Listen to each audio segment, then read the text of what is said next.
대학교 시절. 경로를 이탈하여 재검색합니다. 안녕하세요 바린이 여러분, 바린이 다이어리입니다. 오늘은 제가 다음 과속 단속 주부터 구간입니다. 서울에서 부산을 찍고 동쪽 해안 도로를 따라서 다시 서울로 돌아오는 이른바 바이크 반국일주를 하려고 해요. 그래서 출발 전에 전체적인 점검도 한번 받을 겸 용마산로에 있는 펀스로틀에 가고 있습니다. 갑작스럽게 웬 반국일주냐 라는 얘기가 있으실 수 있는데, 제가 바이크를 시작한 지 이제 반년 정도 된 것 같아요. 올해 봄에 처음으로 슈퍼커브 110을 사가지고 중간에 지금 타고 있는 C125로 바꿔서 현재까지 타고 있는데, 저는 솔직히 말씀드리자면은 바이크를 탈 생각을 전혀 가지고 있지 않았어요. 왜냐면은 저도 불과 1년 전까지만 하더라도 바이어민 중에 한 명이었거든요. 주변에서 오토바이를 탄다 하면은 왜 안전하고 편안한 차를 놔두고 위험하고 불편한 오토바이를 왜 탈까?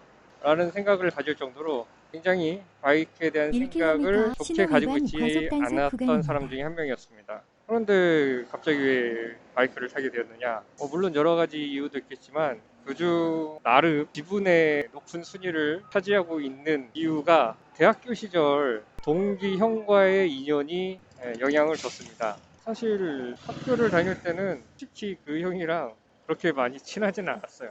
제가 정말 어마어마한 아싸라서 겉돌던 성격이었는데, 반면에 그 형 같은 경우에는 과대는 물론 학회장까지 할 정도로 굉장히 인싸 중에 인싸였죠. 그러다 어떻게 친해지게 되냐면요, 그 형님이 이제 학회장을 맡게 된 해에 제가 군대를 마치고 복학을 하게 된 거죠. 동기들이 이미 졸업을 많이 했던 학교에는 쉽게 적응하기가 굉장히 어려웠었던 상황이었죠. 그때 그 형님이 많이 저를 챙겨줬어요. 동기라는 이유도 있고 학회장이라는 이유도 있다 보니까 뭔 일 있을 때마다 우선적으로 찾아주고 챙겨주고 해서 정말 큰 도움이 됐었어요. 그때부터 조금 이제 그 형님과 친해지게 됐죠. 여튼 그렇게 대학 생활을 마무리하고 그 형과의 연락도 잊혀진 듯 생활을 하다가 우연히 해외여행을 가는 인천공항에서 마찬가지로 여행을 떠나는 형과 만나게 된 거예요. 정말 반가워서 이런저런 얘기를 나누다가 서로 연락처도 교환을 하고 신호 엄청 위반 자주는 과속 아니더라도 단속 구간입니다. 틈이 50 신호 연락을 위반 주고받았죠. 과속 단속 구간입니다. 그러던 설봉역 중 방면 그 형님이 여러 가지 개인 사정으로 인해서 서울에서 부산으로 내려가게 되고, 아무래도 거리가 멀어지다 보니까 연락도 점점 잠시 줄어들게 후 되더라고요. 50km 그러다가 우연히 그 형님이 먼저 저에게 연락을 해왔습니다. 그래서 만나서 밥을 먹으면서 이런저런 얘기를 나누게 됐어요. 그러다가 서로의 취미라든지 이런 것들에 대한 얘기를 나누게 됐는데, 그 형님의 취미가 정말 많이 있는 게 아니라 서핑과 바이크 이 두 개만 하고 있다고 하더라고요. 그런데 500m 앞 제가 50km 굉장한 신호 위반 운동치라서 과속 단속 구간입니다.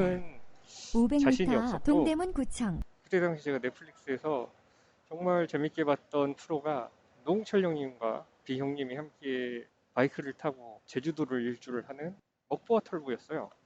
그래서 거기서 살짝 아이디어를 얻어가지고, 그럼 내가 오토바이 면허를 따올 테니 나중에 날씨 좋을 때 가볍게 여행 같은 거를 가면 어떨까라고 제안을 하니까 정말 눈을 반짝반짝거리면서 너무 좋아하더라고요. 거기서 뭔가 이게 예의상 제안한 곳이 아니라 실제로 해주고 싶다라는 생각이 들었습니다. 그렇게 제 바이크 라이프는 시작이 되었습니다. C125를 타고 형님이 있는 부산에 내려가서 남쪽을 조금 둘러보고 올라올 생각입니다. 솔직히 걱정이 좀 많이 되긴 해요. 차를 끌고 서울, 부산을 왔다 갔다는 많이 해봤는데, 바이크를 타고 그것도 125cc 저배기를 타고 부산까지 간다. 그것도 20대도 아니고 30대도 아닌 40대 나이에 걱정이 많습니다.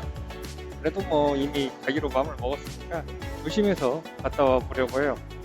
여하튼 제가 걱정이 많은 성격이라 내려가기 전에 이것저것 많이 준비를 하긴 했거든요. 방수백도 하나 사고 기름이 떨어질 상황을 대비해서 제리캔도 하나 사서 달았고요. 그다음에 뭐 짐 같은 것도 함께 실을 사이드백이라든지 탑박스도 지금 설치를 다 해놓은 상태입니다. 물론 이제 펑크킷, 지렁이라고 하죠. 지렁이 킷도 생전 처음으로 사보기도 하고 많은 준비를 하고 있는데 당장 내일 모레 출발인데도 걱정이 이만저만이 아니네요. 경력 6개월 바른이가 떠나는 반국 일주 여러분들도 많이 기대해 주시고 안전한 라이딩과 무사복귀를 할 수 있도록 많은 응원 댓글을 부탁드리겠습니다. 하여튼 점검 잘 받고 조심해서 잘 다녀오겠습니다. 오늘 영상은 여기까지고요. 다음에는 멋진 반국 투어 영상과 함께 돌아오도록 할게요. 그런데 하필 비 내리는 일정이 3일이라 죽겠습니다. 내내 하늘이 이렇게 맑다가 왜 여행을 갈 때 그것도 3일이나 비 예보가 잡혀 있는지 혹시 날씨 요정의 저주를 받은